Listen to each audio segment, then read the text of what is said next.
Here at Mountain Esports, we take it to the next level. Our players have the ability to travel, compete, and even participate on the caffeine committee. Check out the Insta to see what's new with Mountain Esports today.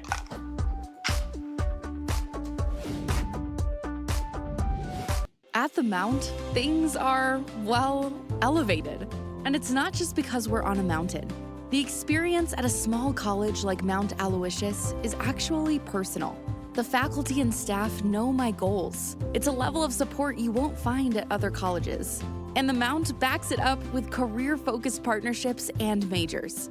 As soon as I visited, it just felt like home. That's what makes this place different. Makes college elevated. Mount Aloysius College.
Doorstep, and they had 3.5 minutes to get there, so it feels like it should be doable. That's gonna be big from Astro to be able to clean things up shortly. That buys enough space. Oh, win for the pin on the Ramantra. Not gonna be successful in that regard.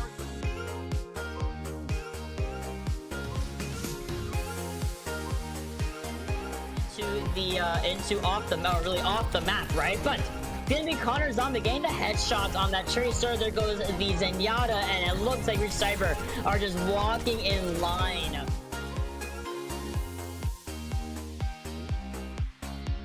Coalescence on top of that will be the kicker to this ball composition. And just like that, the numbers are in the favor of Hempfield.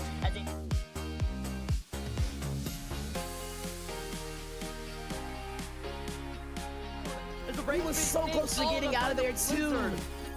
That's a big blizzard coming in from Fun Size, able to freeze about 4 out of 5 teammates.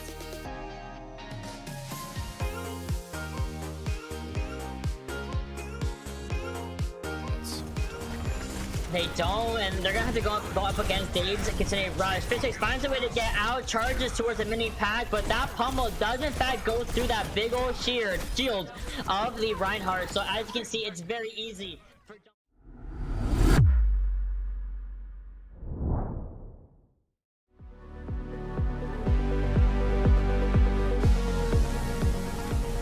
I'm playing most colleges that I recognize just by name, by color, just by their team name, so it's fun to play colleges that you know. That creates a decent vibe for everybody. As soon as I walk into the arena, most of the time everyone's in there like an hour early, getting practice in. I just get loud. It's game day. Windsor University strives for like the close-knit community thing, so it's nice when you're like, hey, I won, and everyone is also as competitive with it as you are. After the game, we always like celebrate, check in with each other, and after winning games, it's a great feeling. If we can joke around in the intense moments and in the fun moments, like if we can carry that energy through, then it usually helps us win. Outside of the team, you're also sitting next to the same 50, 60 students every night, and it's fun just to do something cool and clutch and turn around and see 3 or 4 people watching you ready to clap you on. We're always stoked to compete because we always know Winsburg's going to win.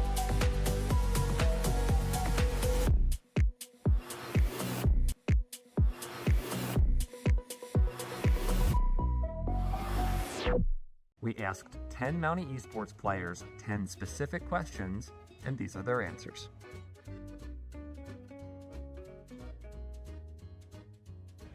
Watermelon Ice from Gamer Subs. Ghost Ghost Energy, either the cans or the pre-workout, either work. So I used to be a Ghost favorite, but now Too long. White Monster for sure. Monster, the Fantasy Red Ruby. The Mount EGG gamer subs that they provide.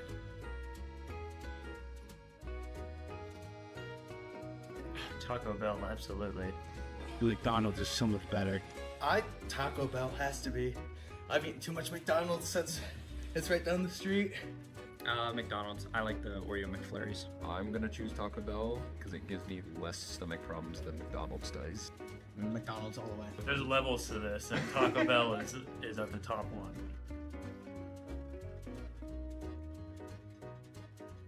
Sheets guy all the way. I actually don't know what Wawa is, but Sheets. I gotta say Wawa. I grew up with Wawa, and I just think the food's better. Sheets is the best thing to grace our planet. I'd have to go with Sheets.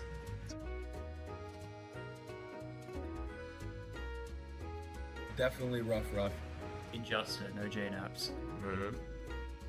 Hydron, probably. Probably T-Corral. Either Skippy or T-Corral. Croc.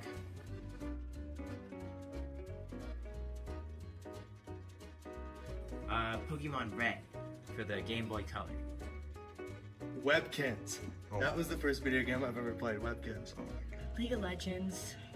Sadly, that was the first game. That's one of the only games that I played. I just enjoy it so much. Mario Kart 7 on the DS.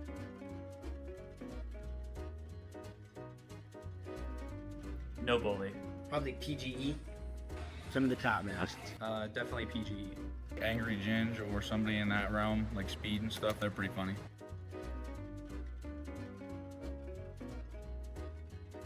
Probably my dorm. Definitely Birchie. I think the pond is one of the greatest schools you can buy. The library, it just got renovated and much nicer, much quieter. Definitely my room. Probably the IT area and the library.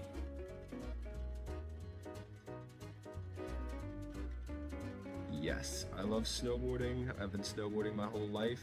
Are you a snow person? Not really, no. I don't really like the cold a whole lot. I prefer summer. Only for playing Snow Day in Rocket League. No. Yeah, I love snow.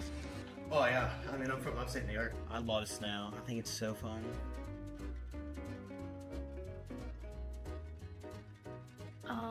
I think I would play. I don't even know. That's the only game that I play. Probably competitive TF2. Probably Rivals, you know. I'd probably just play Trackmania. I think the culture at Smash is insane. I would love to play Smash. I'd probably play Madden. Gotta be Mount Aloysius College. You can't beat them. Mounties, obviously. Mount Aloysius, of course. Oh my gosh, this isn't the question. Mountie esports. I mean, gotta be the Mounties, right? The culture here is unmatched. The Mount Aloysius esports program. Obviously, Mount Aloysius. You're looking at it. Gotta be the Mounties Esports. Cool.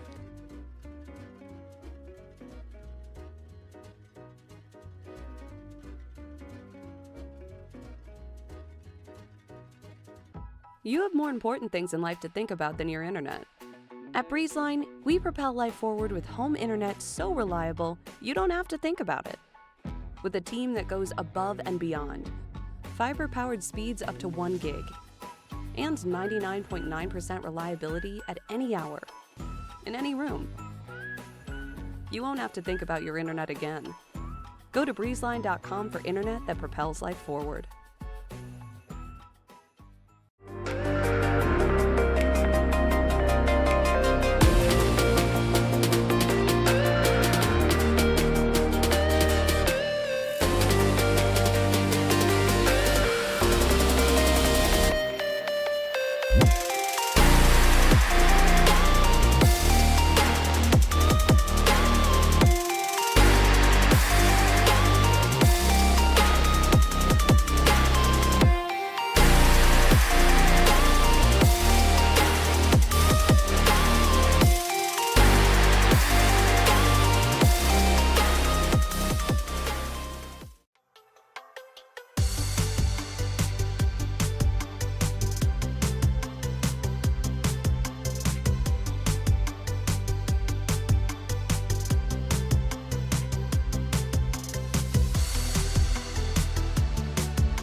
Here at Mountain Esports, we take it to the next level. Our players have the ability to travel, compete, and even participate on the caffeine committee. Check out the Insta to see what's new with Mountain Esports today.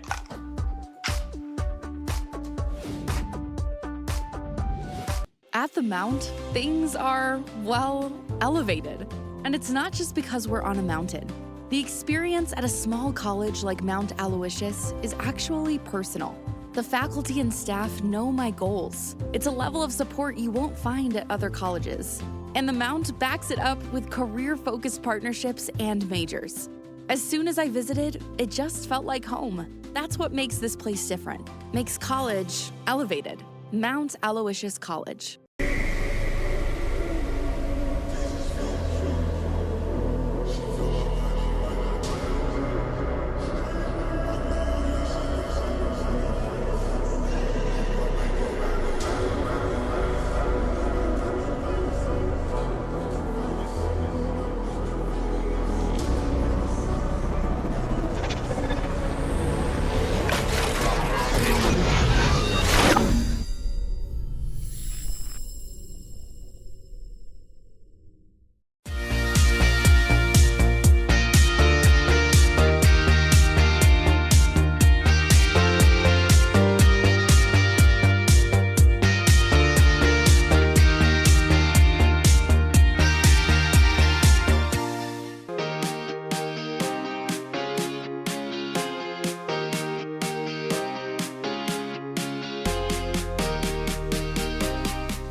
doorstep, and they had 3.5 minutes to get there, so it feels like it should be doable.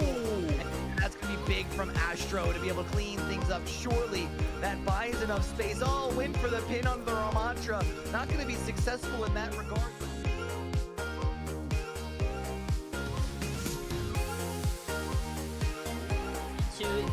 Into off the map, right? But gonna be Connor's on the game, the headshots on that Tracer. There goes the Zenyatta, and it looks like Rich Cyber are just walking in line.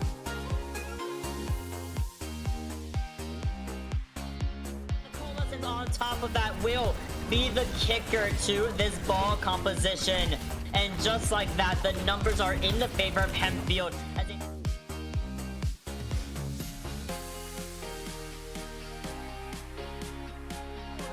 He was so close to getting out of there too. That's a big blizzard coming in from Fun Size, able to freeze about 4 out of 5 teammates.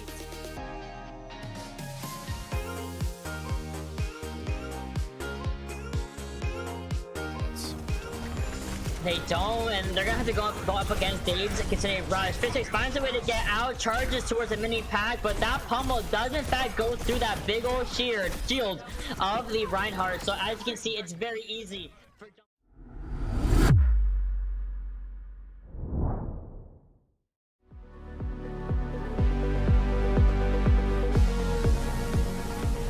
I'm playing most colleges that I recognize just by name, by color, just by their team name, so it's fun to play colleges that you know. That creates a decent vibe for everybody. As soon as I walk into the arena, most of the time everyone's in there like an hour early, getting practice in. I just get loud. It's game day. Windsor University strives for like the close-knit community thing, so it's nice when you're like, hey, I won, and everyone is also as competitive with it as you are. After the game, we always like celebrate, check in with each other, and after winning games, it's a great feeling. If we can joke around in the intense moments and in the fun moments, like if we can carry that energy through, then it usually helps us win. Outside of the team, you're also sitting next to the same 50-60 students every night, and it's fun just to do something cool and clutch and turn around and see 3 or 4 people watching you ready to clap you on. We're always stoked to compete because we always know Winsburg's going to win.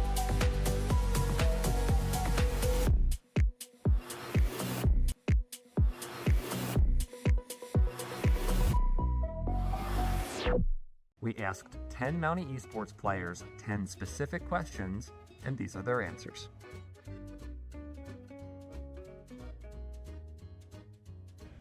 Watermelon Ice from Gamer Subs.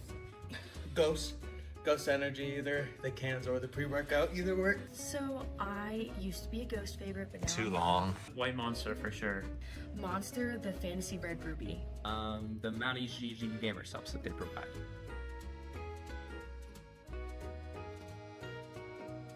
Taco Bell, absolutely. McDonald's is so much better. Taco Bell has to be. I've eaten too much McDonald's since it's right down the street. McDonald's. I like the Oreo McFlurries. I'm gonna choose Taco Bell because it gives me less stomach problems than McDonald's does. McDonald's all the way. There's levels to this, and Taco Bell is at the top one.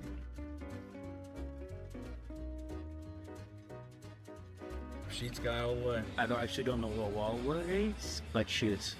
I gotta say Wawa. I grew up with Wawa, and I just think the food's better. Sheets is the best thing to grace our planet.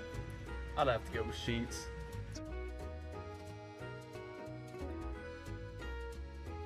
Definitely rough. Justin, no J-Naps. Hydron, probably. Probably T-Crow. Either Skippy or T-Crow. Croc.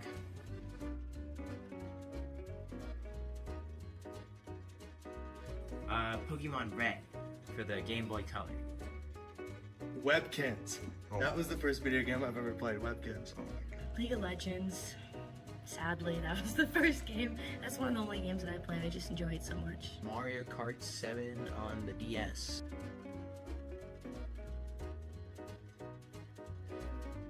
No bully. Probably PGE. Some of the top man. Definitely PGE. Angry Ginge or somebody in that realm, like Speed and stuff, they're pretty funny.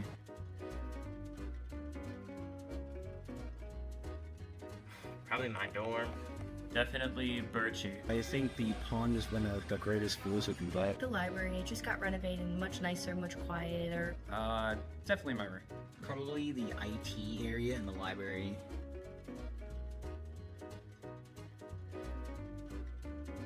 Yes, I love snowboarding. I've been snowboarding my whole life.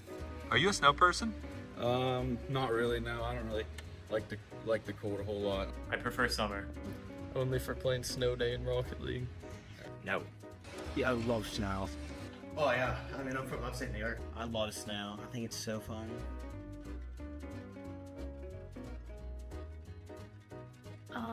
I think I would play, I don't even know. That's the only game that I play. Probably competitive TF2. Probably Rivals, you know. I'd probably just play Trackmania. I think the culture at Smash is insane. I would love to play Smash. I'd probably play Madden. Gotta be Mount Aloysius College. You can't beat them. Mounties, obviously. Mount Aloysius, of course. Oh my gosh, this isn't the question. Mountie esports. I mean, gotta be the Mounties, right? The culture here is unmatched. The Mount Aloysius esports program. Obviously, Mount Aloysius. You're looking at it. Gotta be the Mounties esports. Cool.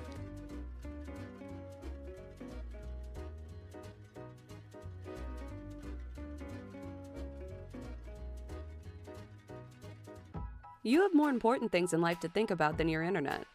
At BreezeLine, we propel life forward with home internet so reliable, you don't have to think about it. With a team that goes above and beyond. Fiber-powered speeds up to 1 gig. And 99.9% reliability at any hour. In any room. You won't have to think about your internet again. Go to breezeline.com for internet that propels life forward.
Here at Mountain Esports, we take it to the next level. Our players have the ability to travel, compete, and even participate on the caffeine committee.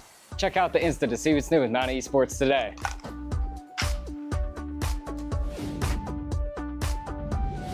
At the Mount, things are, well, elevated.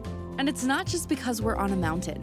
The experience at a small college like Mount Aloysius is actually personal. The faculty and staff know my goals. It's a level of support you won't find at other colleges. And the Mount backs it up with career-focused partnerships and majors.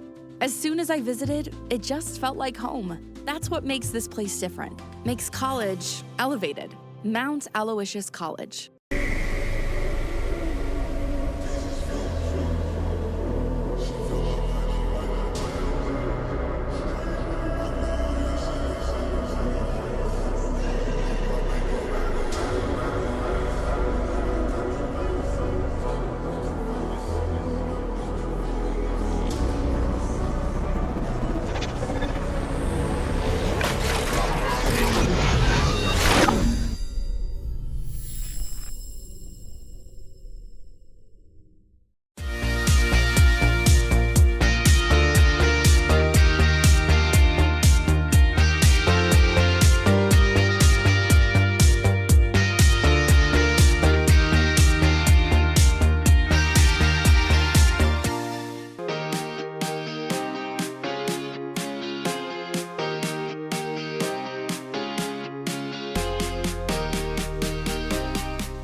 Doorstep, and they had 3.5 minutes to get there, so it feels like it should be doable. And that's going to be big from Astro to be able to clean things up shortly.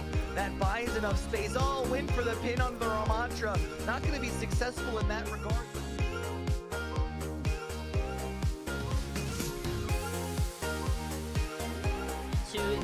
Into off the map, really off the map, right? But gonna be Connor Zombie getting the headshots on that Tracer. There goes the Zenyatta, and it looks like Rich Cyber are just walking in line.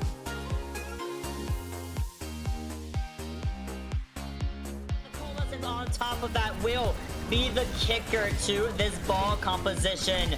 And just like that, the numbers are in the favor of Hempfield.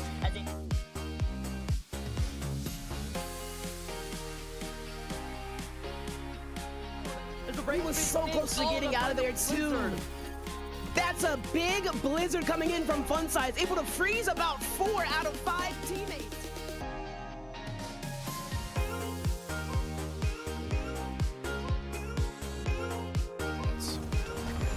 They don't, and they're gonna have to go up against Dave's continuing rush. Physics finds a way to get out, charges towards the mini pack, but that pummel does in fact go through that big old shield of the Reinhardt. So as you can see, it's very easy.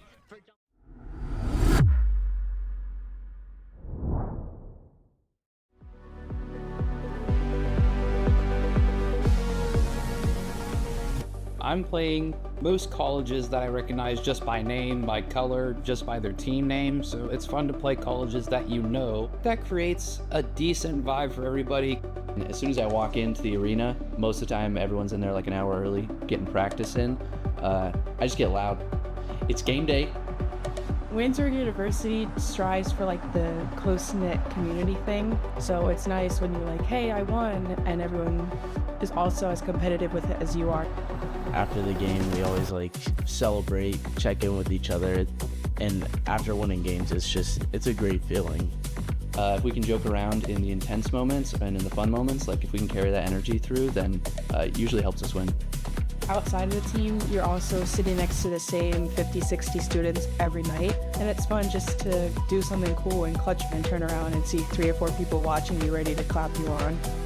We're always stoked to compete because we always know Waynesburg's going to win.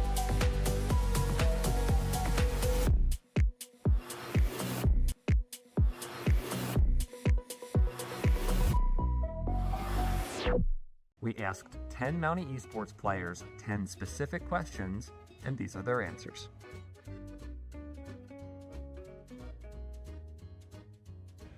Watermelon Ice from Gamer Subs. Ghost. Ghost Energy, either the cans or the pre-workout, either work. So I used to be a Ghost favorite, but now Too long. White Monster for sure. Monster, the Fantasy Red Ruby. The Mounties GG gamer subs that they provide.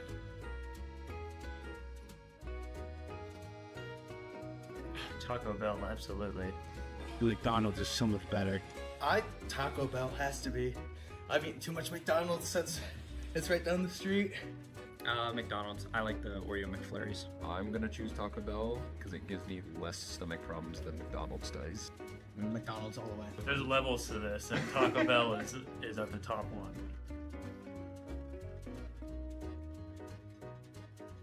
Sheets guy all the way. I actually don't know what Wawa is, but Sheets. I gotta say Wawa. I grew up with Wawa, and I just think the food's better. Sheets is the best thing to grace our planet. I'd have to go with Sheets.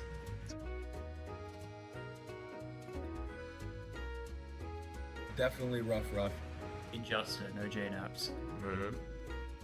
Hydron, probably. Probably T-Crow. Either Skippy or T-Crow. Croc.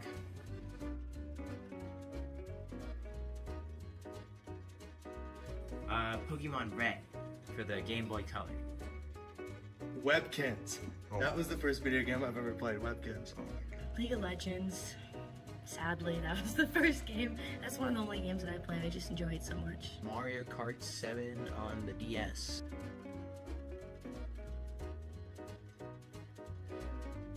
No bully. Probably PGE.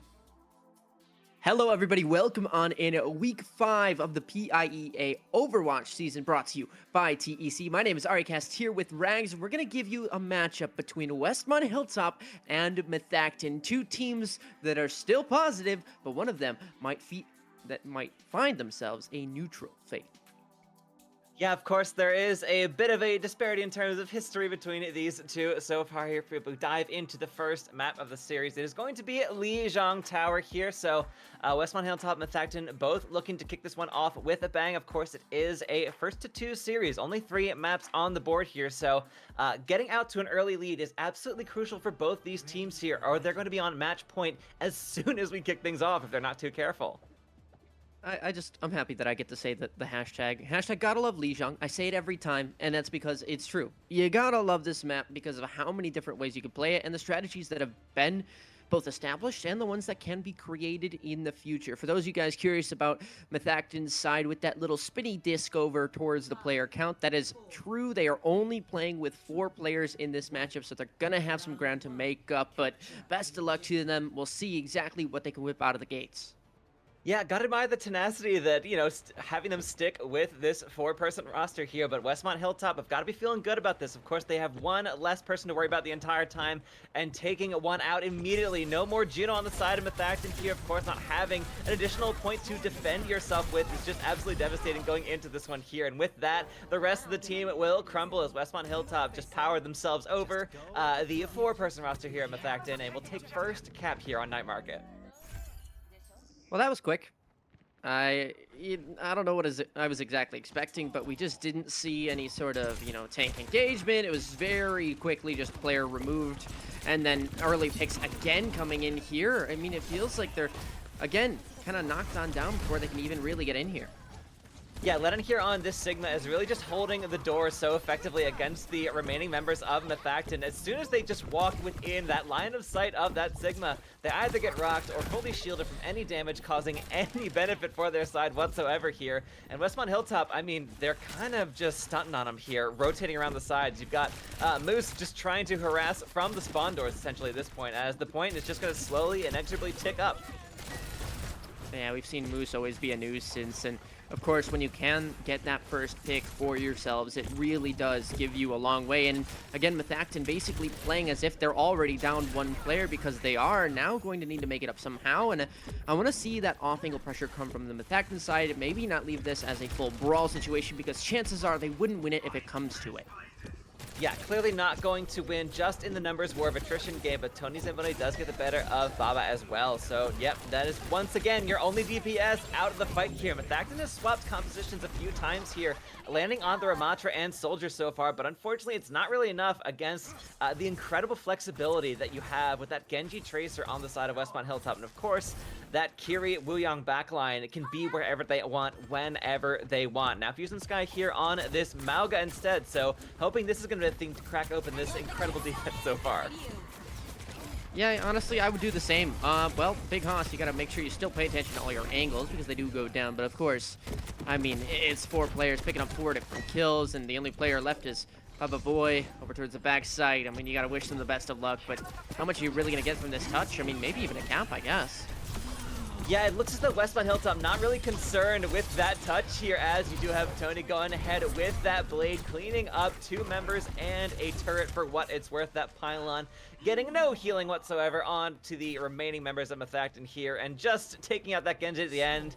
Less of a Pyrrhic victory and more of a, well, that's kind of where you want to find yourself. So Westmont Hilltop really not looking like they're having a whole lot of trouble against this 4-body roster here from Methacton. And, you know, they made some adjustments. I think this Mauga's probably your best bet here in terms of anchoring down this front line, but there's just very little to work with here. They want to fight this out in the mirror, but as you said, Ari, I don't know, or rather in sort of this brawl in the melee, and that's really just not going to benefit them in terms of pure numbers. Yeah, they definitely need to go for a bit heavier in the side of, like, using those corners to their ability. I really like the Bastion pick because that's something where you get the right sort of cycle on that cooldown of that turret. You're going to find yourselves a nice, good bit of success, right? Whether it be a pick or 2, and maybe even just burned out those cooldowns of the opposing side of what you expected to be a Sigma. However, though, it's going to be the Wrecking Ball choice before. And we've seen this happen last time Westmont Hilltop felt very confident. They actually went to that Wrecking Ball pick before. Yeah, I mean, looking comfortable on it so far. Cleaning out Baba Boy immediately as this fight kicks off here. That Sojourn can just do so much work alongside the rest. It's very mobile composition here from Westmont Hilltop, and Leonard is just rolling directly and literally over those remaining members of Methacton, who, again, are just not really given a chance to breathe very much. I think Leonard's only chance of going down so far is an occasional accidental misclick falling off the edge, but I would not count on that. Comfortable on the Wrecking Ball as they're looking. I'm just glad they didn't do the funny, silly meme of holding the map hostage, right? We've had times where players will send a mental note by just not capping a point and waiting for Methacton to really start to heat things up and add that pressure towards them, but Methacton already feeling the burn, very low HP on these players in this tiny room, and they're gonna probably fall down shortly after. Moose does lose a duel with the Ashe, but unfortunately that is all that it looks like Methacton are going to get here, as again, this point does tick up slowly here, but really kind of unstoppable at this point as Tony is still here on the flank with that Sojourn, cleaning up Baba Boy in the back line. Really, that Ashe does allow you some sneak potential, you know, having a pick on the back end of it. You can land a couple headshots, but that is really all. You're really relying on surprise factor here when there's no real need for Westmont Hilltop to play in any sort of faculty that would allow them to be surprised. They can see all 4 players at any time here. All they have to do is look around and count on less than a hand's worth of fingers. Big Hoss cleaning up Baba Boy. Yeah, they're kind of fully aware of the death spiral they're in right now. Yeah, just one of those games where you kind of have to hope for the best. Maybe take what you can, and here's at least a cage fight to trap at least a few players and hold up. There may be making a fight out of this. I mean, how serious Westmont Hilltop are taking this is to be determined, but right now, Big Hoss is going to be their only real chance at kind of equalizing those numbers. Okay, and Moose is woken up. Never mind, everybody's in the back line, and they're solving all problems available. Yeah, really just have, you know, your Ana sitting in the back line there, cleaning up those few members who decide to stick around and have a little bit of patty cake playing session there in front of the spawn doors. But the rest of Methacton, I mean, it looks as though they are well and truly feeling that they've kind of reached the end of their rope here for Lijiang Tower as the last 10 percentage points tick up here on Control Center as the Orbital Ray does come out from Bingus. Doesn't keep Baba Boy alive, unfortunately. So really that Sojourn still getting a bunch of work done here. Westmont Hilltop, they are in full control of this. Losing Lennon, though, that could be a chance for Fusion Sky to allow for the rest of the point to be capped up. And yeah, it does get flipped in Methacton's favor. We'll see how long that lasts as, again, losing a single character on the side of Westmont just means that you are 4v4, so advantage not really gained whatsoever, and it looks as though we will finally clean out Lijiang Tower at not 200 percentage points to 0, but a solid 8% for Methacton. Which, I mean, you know, granted, with all their situation is, 8%, I guess, technically not bad. I mean, you saw those glimmers of success, the picks when they were given to them, and you could capitalize off those mistakes. But of course, you know, we could talk about the fact of you need to create opportunities for yourself. Well, at this point, you really can't rely on that. It really does need to be mistakes from the other side, and it's just not happening. And that's why you're seeing the same result go through over and over with these fight results. Yeah, honestly, not a terrible, not a terribly impressive showing. Again, when you've only got 4 players to work with, there's not a whole lot you can do.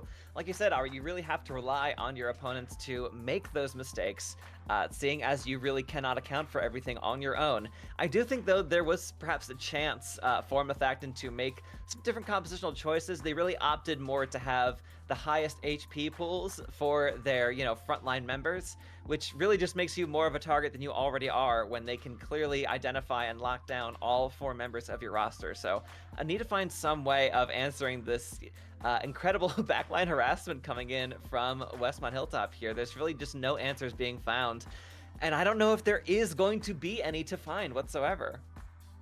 Yeah, it's going to be tough. I mean, the benefit of being in Division 2 is you still have that room to kind of grow and learn and maybe expand that hero pool a lot of the time, and that's what we maybe are seeing here in this case, is players maybe aren't experienced on certain characters, don't quite know how to combat against certain comps, and I'm going to say use this time. Let's hypothetically say that you maybe don't feel you're as comfortable winning this game. Use it to maybe construct some new strats, or just learn a new character, something of that sort that's really going to get you going in the right direction for future games, because this one, it's going to be a little bit wishy-washy as whether you have control or not of your own destiny. Yeah, I fully agree. I think there is plenty of room for them to work on something that they are hopefully trying to spin up further down the line. You really want to find yourself in, you know, making the most out of a situation like this.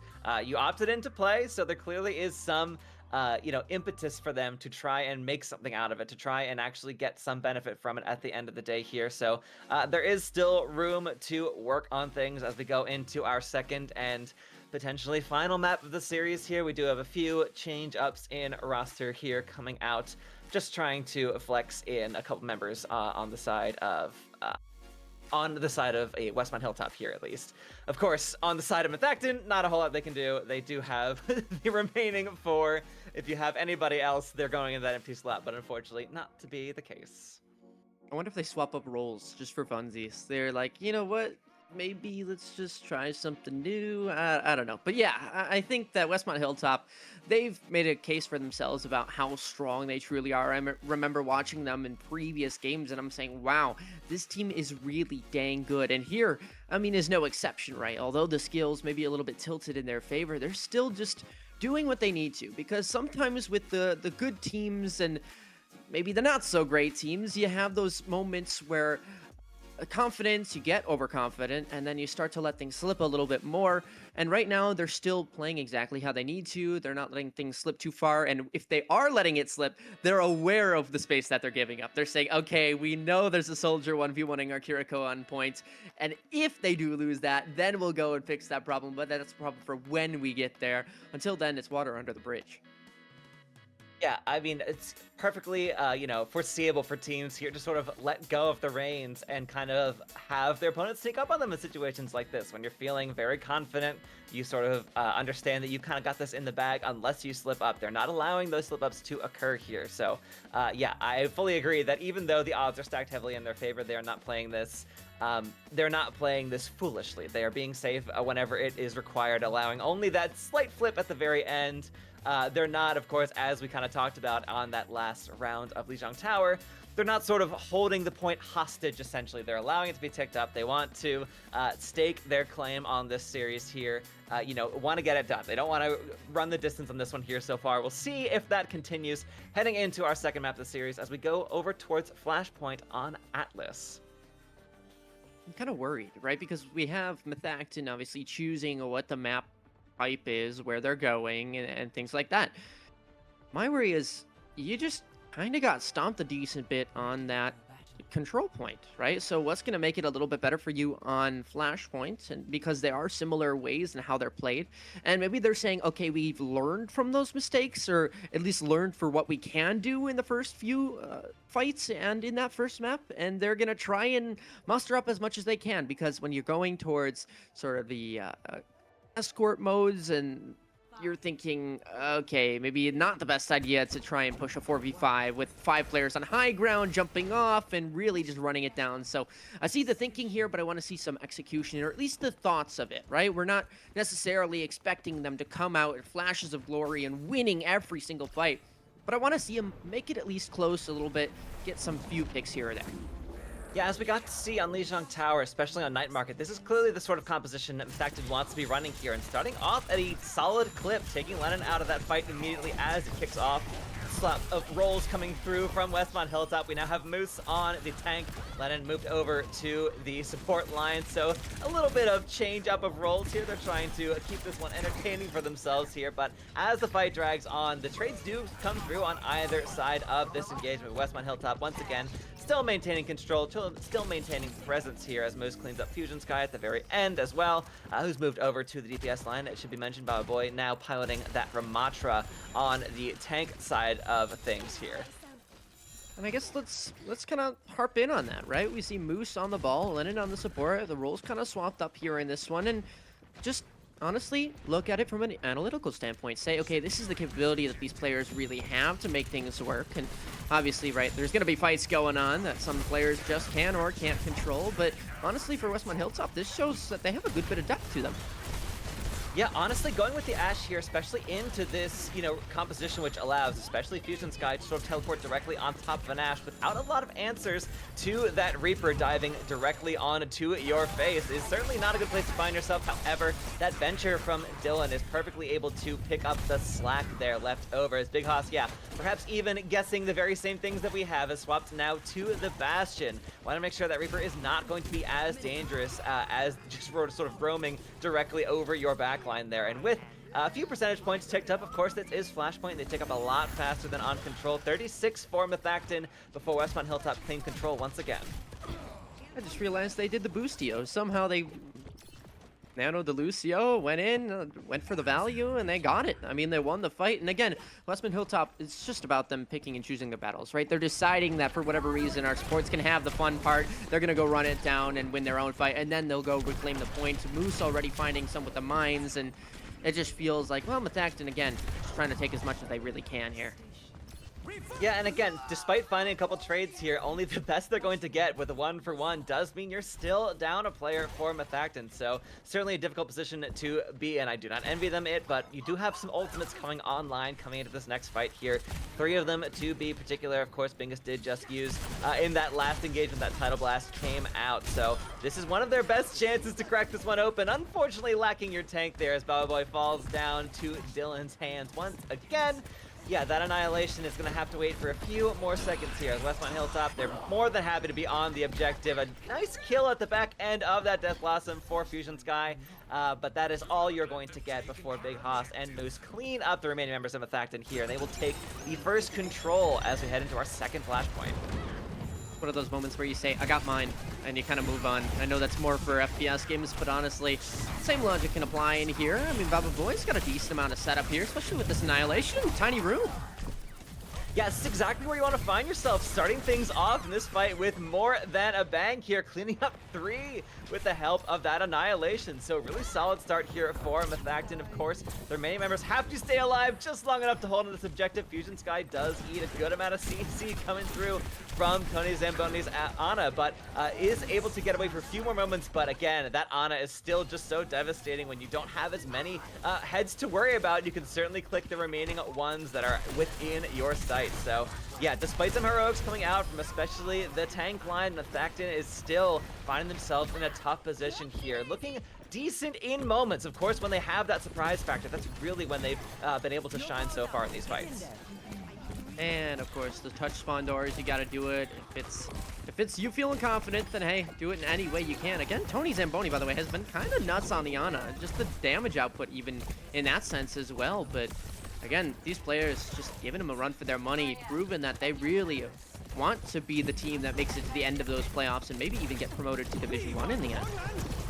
Yeah, that'll be the second flashpoint well and truly done with here on Atlas. We are heading into our third, and Westmont Hilltop are keen to get this one done with. So they're, of course, heading back to spawn as fast as you humanly can, losing a few members to Methacton as they roll out those spawn doors. But again, when you're holding that close, there's really no downside to going down that close to the enemy spawn there. So Lennon, of course, taking out Fusion Sky before this fight kicks off as the flashpoint is still just now unlocking. Dylan, of course, is more than ready to rotate around this high ground, does have that Titanic Shock ready to go, and Big Hoss just finding themselves in a comfortable position. A bit of an emote moment there, just as Methacton are trying to get themselves some space, but when that Roadhog eats a Bionade, there's not much you can do in the face of this overwhelming pressure. I was just thinking about that. Tony Zamboni has been on this Ana for the majority of this map, and they still decided to go for that Roadhog instead. Obviously, you do want to maybe live as long as possible, give yourself that pick potential in that one-shot combo form, but is it really the best pick? I mean, that's only for time to really tell, as it is tough to really get all of that value. Moose gonna be ulting the spawn here. That's a fun one, but something that's not really unheard of from what we've seen in the first half of this map. Not at all, and speaking of time, there's not a whole lot left for Methacton to work with here. We are well past 66% at this point for Westmont. Despite losing some people at the back end of this fight, Fusion Sky goes for another death blossom, this time finding 2 kills. So a solid opening if ever there was one, taking Big Hoss as well, but Moose is still around and still getting hooks, cleaning up both Dingus and Fusion Sky as the fight drags on and on, but the unfortunate members of Methacton are nowhere close to touching this final flashpoint objective. And folks, that is going to be it. Kind of a blink and you miss it. 2 maps well and truly done, almost as fast as you could possibly hope for here. Westmont Hilltop not really sweating whatsoever, and Methacton, unfortunate they were put in that situation here, but I like to see the flexibility. I was glad to see some different compositions here at the back end of this series. Really looking like they're trying to make the most of this. So I think that is something we can definitely chalk up as a positive note in their column. Just surprised that we got to see an Ana play of the game, honestly. I'm happy for it. I mean, it's a lot of the time your supports, whether, you know, if they're doing their, quote, jobs in everyone's eyes of just straight up healing, which is not the case, right? You don't typically see them get rewarded for it, and they don't get much praise, but finally, we get to see a moment in the damage output category and in that supporting with that Bionade that they really truly get that value shown to the world. So of course, very nicely done. Again, one team taking this one a bit more handedly, 2-0, up 5-4 when it comes to the numbers, but they'll improve to 3-1 now on the season, looking very good for them to make those final playoffs. As for Methacton, right, that's going to be them falling to 1-1. They'll be at neutral record, but of course, honestly, not the worst result either, right? You're still not in the negative category, you still have ways to improve, and if you want to take it as, well, we only had 4 players, so of course we were gonna lose, then they can come back stronger and prove what they're capable of in a 5 versus 5. Yeah, I very much look forward to see Methacton playing at full power. I think there is still plenty of room for them to work with here the further we get into the season. But folks, for this match, that is going to do it here, but do not go far. There is more, of course, to be had. We have another match coming up in just a little bit, so don't go anywhere. We'll be back with more Overwatch soon.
like this.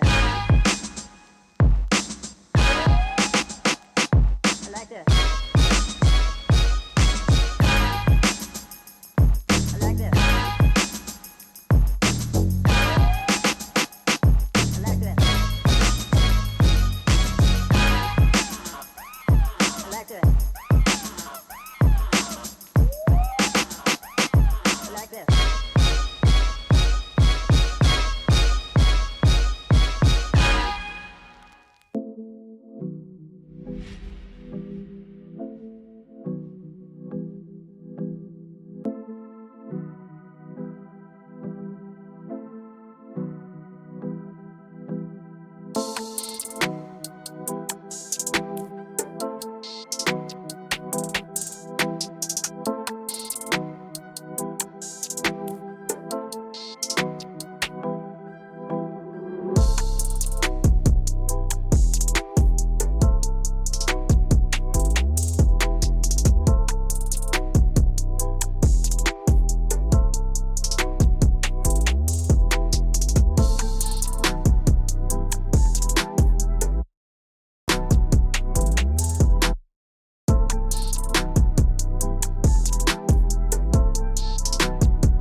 everybody, welcome on back. More Overwatch for ya. We just got word that if you liked what you saw in that first series of a 4 versus 5, well, guess what? We get to see a good old-fashioned another one. It's going to be 2 more teams, this time Belle, Vernon, and Recyber, and they will be going at it. I believe Recyber, the team with 5, Belle, Vernon with 4, and, well, I was going to say this one should be close. If it follows any sort of trend to before, you might see a very similar dominant fashion. My name is ArtCast, here with Rags. Rags, how you feeling ahead of this one? Honestly, feeling fantastic coming to this one, Ari. I mean, just getting to see the enjoyable engagement between those 2 previous teams, and of course diving into this one here, you would love to see 2 teams playing at full power against each other, of course, but as we mentioned previously, this is a chance for your 4-person roster to sort of try things out, to have fun with it, get loose, play different compositions, find some variant that works for you, and of course try and take your opponent by surprise as much as possible. But yeah, looking at their records coming into this one here, I think even the hopes of that are a bit far-fetched at this point. Yeah, I mean, we talked about it in the green room, but everything we said about that previous series, copy and paste it into this one because it's gonna be the same things we're sort of focusing on. Of course, we will just let the players do all the talking, if you will, by going onto the pitch, the field, the battlefield, and just doing whatever they need to, right? We get to go to hashtag gotta love Lijiang again, but hopefully it's not a 200 to 8% like last time. Look, 8 was more than we kind of expected heading into that one here, so we'll see exactly where it pops up. Yep, you can see, folks, Belle, Vernon, the ones playing down a body here so far, so this time, for at least this map here, we'll see if it continues heading in later in the series, but playing down a support here. So 2 DPS and a tank is all they have to work with, and just the solitary Wu Yang there holding down the back line. So having that self-heal out there from the Roadhog is absolutely massive, entirely crucial.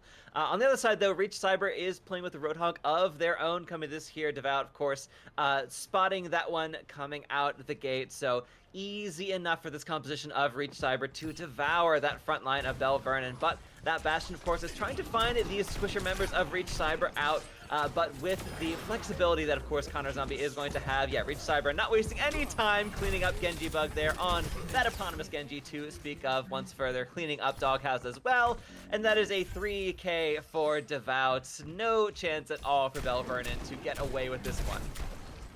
Yeah, we always highlight, you know, maybe the compositions and maximizing what you can.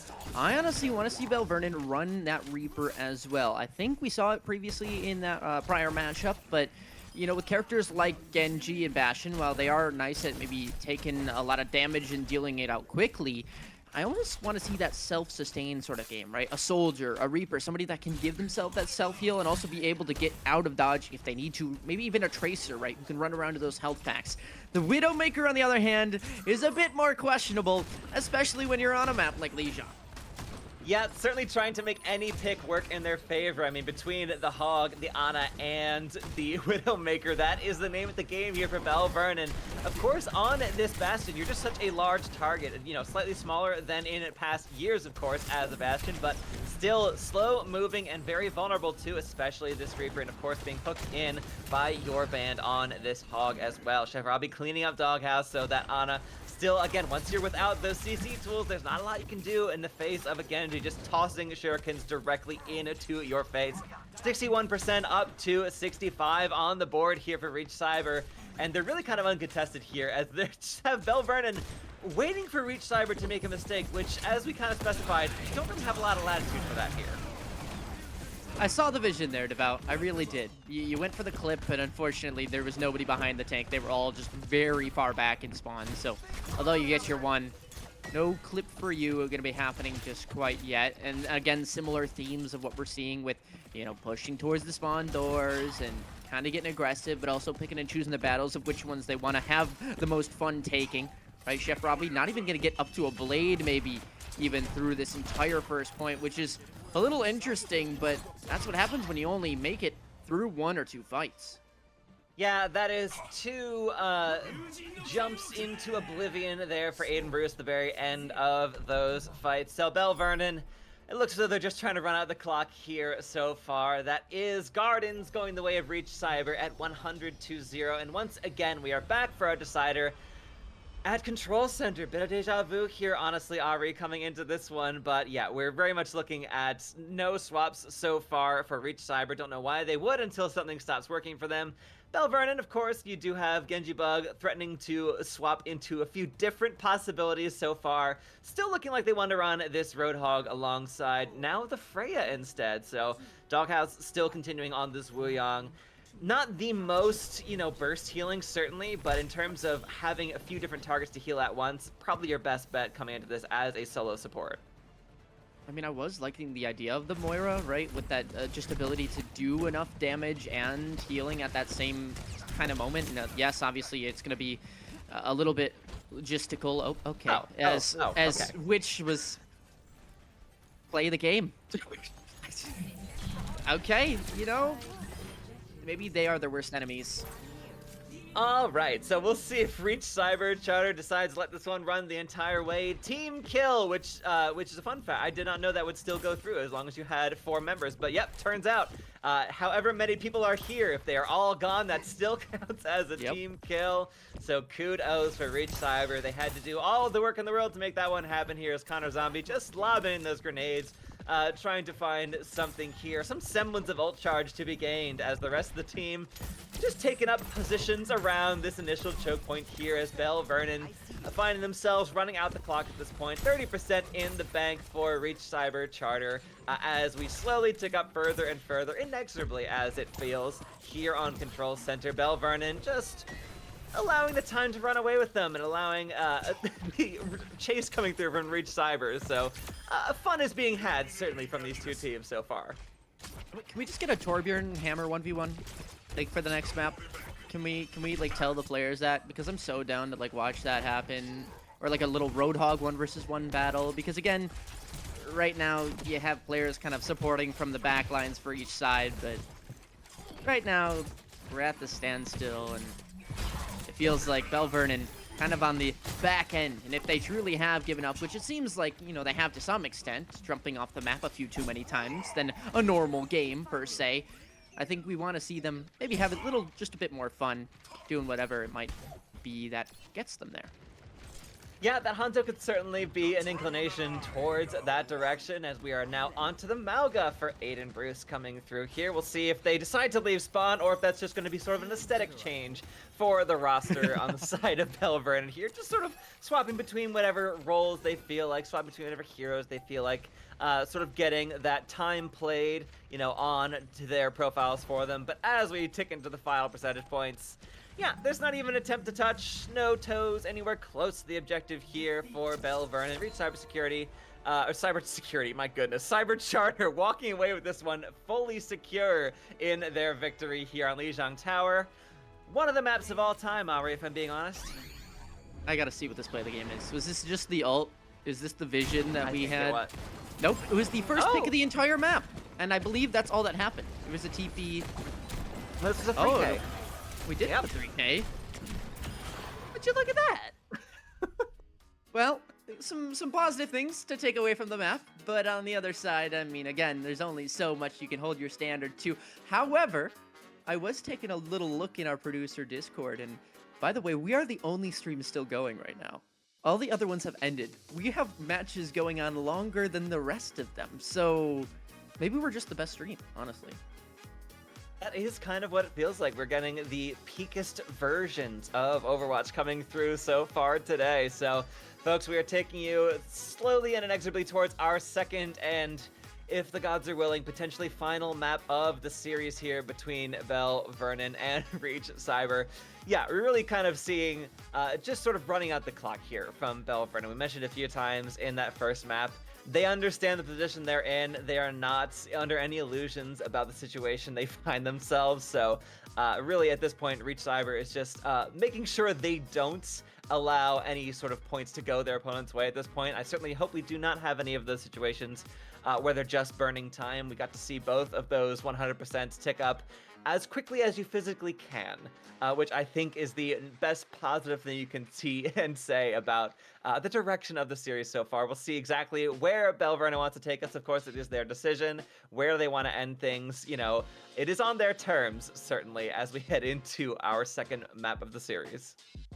I'm just gonna hazard out a question because this one I feel like there's no correct or wrong or reasonable answer to. So go ahead. If you had to predict what map type we're going to next, do you have any inklings? Because previously we saw Flashpoint, but is that the case going up here? It's tough. I feel like Flashpoint might be your best chance at the fastest possible map. Of course, any other map type you have to contend with playing offense and defense, so that is certainly, at minimum, you've got to worry about 4 minutes on, on an offense or a defense there holding off, and of course having to worry about the reverse to be the case. But in terms of flashpoints, with as quickly as they tick up, I think there is plenty of room to make a lightning fast take. We did see in our previous series occasional flips come through for the team that was down a body, but it certainly didn't slow things up too much. So I think if anything, I would honestly just love to go to Atlas because, again, it's the new map. We see it so rarely anymore. I just want to have more experience on the newest map in the pool. Yeah, we can work out the callouts and fix them from over there and also over there to now stones or stairs or trees or something of that sort. So yeah, it would be nice to see that new map kind of come on through, but yeah, we're just here for the enjoyment of it. Hopefully the players are too and can maximize as much as possible from this, whether it be learning, whether it just be a nice little end to their day, if that is they had school before, just to kind of relax and maybe have the escape from reality as video games are commonly known as to some. So yeah, I'm just here to enjoy this. I'm gonna sit back, relax, enjoy the show, you know? Well, that is good. Yes, folks, we are just waiting to get into our next map. So hopefully shouldn't take too much longer here, honestly. The further we get into this, the funnier it gets, honestly. The longer it takes, I have a better time here. Belle, Vernon, deciding and coming up with exactly where they want, their ultimate map to be for this series so far. They decided to play. There was the option to not play with it here so far, so they clearly did feel like they want to get a little bit of enjoyment out of this series here, so we'll see what flavor that is going to take. Honestly, no matter where we go, the flavor is likely to be largely the same, with, of course, Reach, Cyber, just allowing themselves the position to have a bit of fun themselves as well. Of course, a free win is something that no team, I think, will turn down at this stage. All right, put me in, coach. I'm ready. Let's go. I got my keyboard here with my rainbow lights. I got my mouse, and I was rank 1 at one point. Totally. It might have been on Nintendo Switch before free cross-platform, but it counted, right? Zen Lucio 2-trick at your service. Yeah, best of luck. I don't know how much I would be able to contribute anyway, but man, I just want to see them go for like crazy comps too, because like we're seeing Roadhog, we're seeing like, what is it, Sombra. I mean, we saw a Widowmaker in there at one point, which is kind of out of the box for especially Lijiang, but like let's just see like Hazard, throw in a Symmetra, give me a Pharah, and then top it all off with Zenyatta. I'm thinking that's a good comp.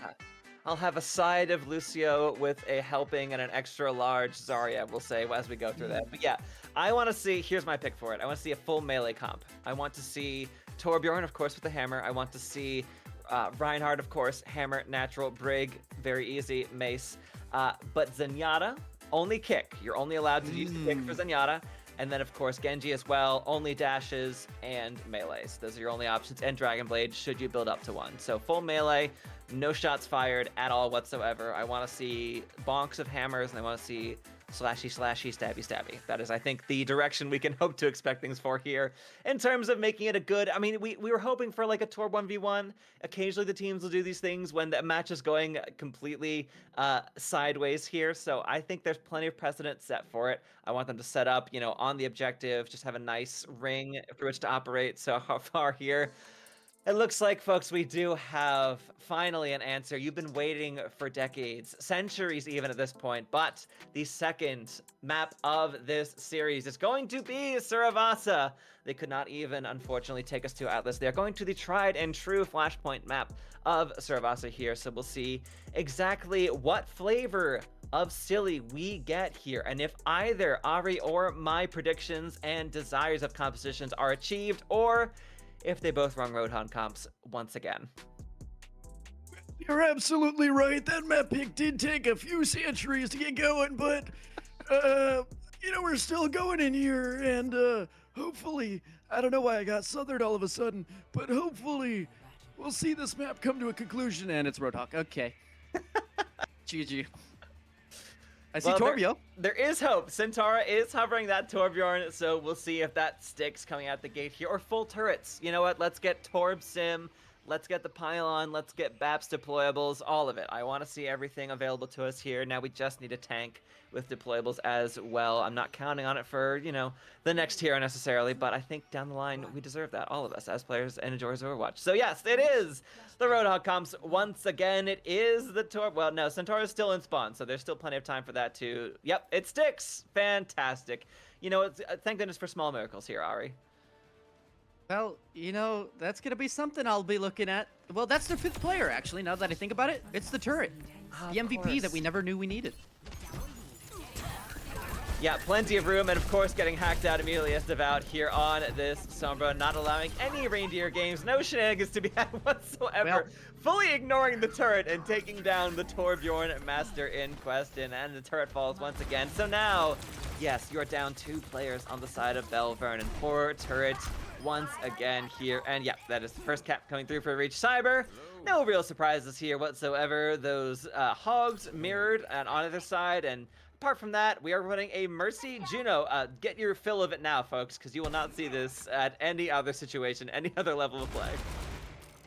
So what you're saying is I shouldn't run this in comp?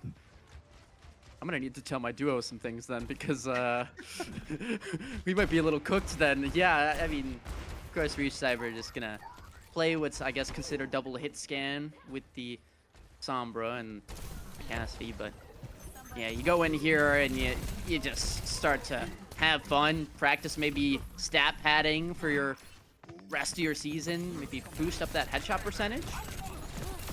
Yeah, get a chance to try out some skins you perhaps haven't used too much so far. Really just allow, you know, the timer to be built up. If you feel like you've got some heroes that are lingering as a little too much play time, you know, from the earlier days of you playing Overwatch. I'm not saying that anyone used to be a Torbjorn at one trick or anything like that, but if you wanted to somehow build up your time played on other heroes, you know, like Cassidy, like Sombra, this might be the time and chance to do that, as Devout is honestly cleaning up on this Sombra. Now, of course, hard to measure exactly how strong a disparity there is there, of course, when you're playing with a person down, but yeah, really making this look fully clean and clinical, really taking no chances here, as no one on Belle Vernon is allowed to have any sort of fun here, not allowed to do anything crazy like, I don't know, touch the objective at this point. I mean, to be fair, Devout has been looking pretty dang good on the Sombra. I don't know if I missed something, or if they like buffed Sombra's damage or something, because it really feels like either that's a lot of headshots that are coming out, or they truly are deleting players from that back line, from that DPS line, and it looks pretty dang strong when they play it, and some reason whenever I play it, it's like I have a pea shooter. Yeah, something about that, but no, Devout very much making it look comfortable and easy at this point, just constantly in and out of that invisibility. Connor Zombie with a 3K at the back end of that one. All right, never mind the Sombra. That is absolutely insane. The Valkyrie flying up and over the ruins. Sorry there, yeah, bit of a skybox. Unfortunately, you cannot escape that way despite your best efforts. But yeah, it's a celebratory Valkyrie at the end of the day there for Connor Zombie, as we have the whole hog out from your band, cleaning up Aiden Bruce, as well as Genji Bug, as Devout is not done devouring those squishier targets of Belle Vernon, who are really not allowed to see hide or hair of this objective here at this point. The redesign of Ruins entirely going untried and tested by Belle Vernon, as that Sombra is just playing Gate Guard at this point. Rags, so we gotta remember now, when the play of the game comes up and it is that Mercy, we're gonna have to cast it again and make it seem really hype, because it's gonna go in the highlights of the week, and we gotta make sure they get their credit where it's due. Duly noted. We will make sure to give that the full, the full production value it so clearly deserves. But folks, we're heading on to our third and, let's be very honest, final flashpoint on Suravasa. We do have, as Doghouse is rotating over onto the Lucio, the first one on the objective. So that is certainly a feather in the cap of Belle. Vernon, you can say that you have touched objective here. Whoa, that is quite the EMP coming out from Devout. All remaining members except that Lucio. Doghouse knew what was coming and decided to beat a hasty retreat away from the teammates there. So Belle, Vernon, yeah, they're going to have a few moments to think about what they've done, which is just stand within line of sight of a Sombra as good as Devout. You know, that was a great play and all with the EMP, and it looked really nice. But how come you took away the Mercy play of the game? Like, it's gonna be giving it a run for its money now. At this point, it's pretty dang close on which one, a 50-50 if you had to guess. And, well, Devout, yeah, maybe surely deserving of how much value they've been putting into this game. Granted, still 4 versus 5. I mean, it truly would be nice to, again, showcase maybe even 2 support play of the games on the day. Yeah, of course, we got to see an Ana one in the previous series, but Connor Zombie is not done getting kills, so I think there's still plenty of room for them to get play of the game. Even if it's not on that 3K, I think there is still latitude. Of course, they're gonna have to do it pretty quickly here as we are up to 70% and counting for Reach Cyber. A kill does come through. Aiden Bruce gets Devout, got a little bit too close to that Roadhog, so Connor Zombie is here to clean up those remaining members of Belle. Vernon, that Valkyrie is rolling, flying high in the sky, but unfortunately encased a little bit by the market's ceiling. Flying forward to the rest of the team, now back over to just touching the objective here as, yes, that Juno and Mercy. What a fantastic combination. I can't believe I ever doubted the pairing that they are. And Reach Cyber will take the map and take the series, and Belle, Vernon. Let's see it.